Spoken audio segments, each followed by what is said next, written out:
নমস্কার বন্ধুরা, মোয়ের হেসেলে আপনাদের সবাইকে স্বাগত। আজ আমি বানাবো চিংড়ি মাছের মালাইকারি। চিংড়ি মাছের মালাইকারি বানানোর জন্য প্রথমে চিংড়ি মাছ নিয়ে নিয়েছি। এবার এগুলোকে ম্যারিনেট করে নেব। লবণ, হলুদ দিয়ে ভালো করে মেখে নেব।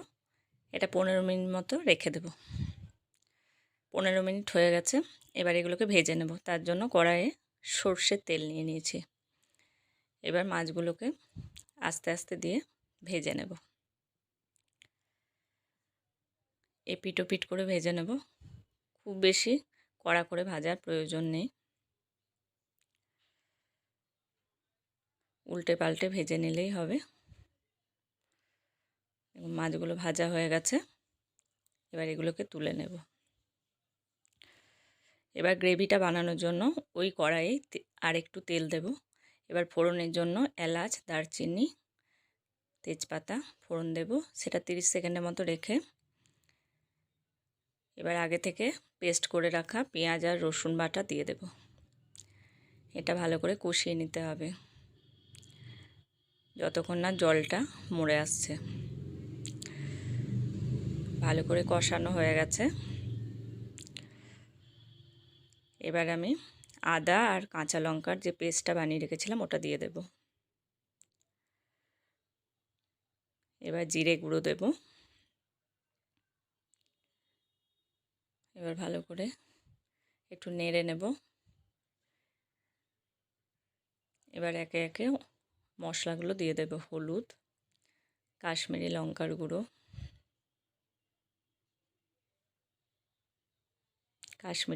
গুঁড়ো, লবণ দিয়ে দেব পরিমাণ মতো। এবার ভালো করে কষিয়ে নেব। এবার আগে থেকে একটা পেস্ট বানিয়ে রেখেছিলাম আমি, যেটা কালো সর্ষে, কাজু আর টক দই, ওই পেস্টটা দিয়ে ভালো করে কষাতে হবে। ভালো করে কষিয়ে নিতে হবে।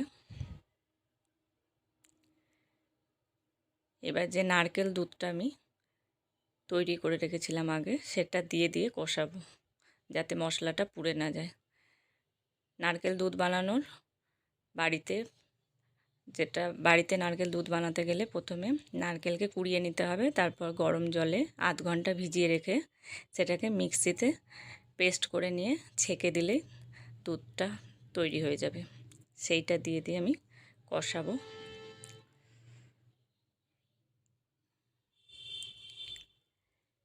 এবার দেখুন কষানো হয়ে গেছে। এবার যে বাকি নারকেল দুধটা ছিল ওটা দিয়ে দেব। আর এমনি যে দুধ, গরুর দুধ বা প্যাকেট দুধ যেটা আগে থেকে ফুটিয়ে রাখা আছে, সেইটাও আমি এর সাথে অ্যাড করব। এর জায়গায় আপনারা ফ্রেশ ক্রিমও অ্যাড করতে পারেন, যেটা আপনাদের পছন্দ। এবার টেস্টটাকে ব্যালেন্স করার জন্য চিনি দিয়ে দেব। এবার একটু ঝোলটাকে ফুটতে দিয়ে মাছগুলোকে দিয়ে নেব। ভাজা যে আগে থেকে যে ভেজে রেখেছি মাছগুলো, সেইগুলো দিয়ে দেব। এবার মাছগুলো দেওয়া হয়ে গেলে একটু ঢেকে রাখবো। ঢাকাটা খুলে এবার রান্নাটা পুরোপুরি তৈরি হয়ে গেছে। এবার গরম মশলা আর ঘি ছড়িয়ে নেব।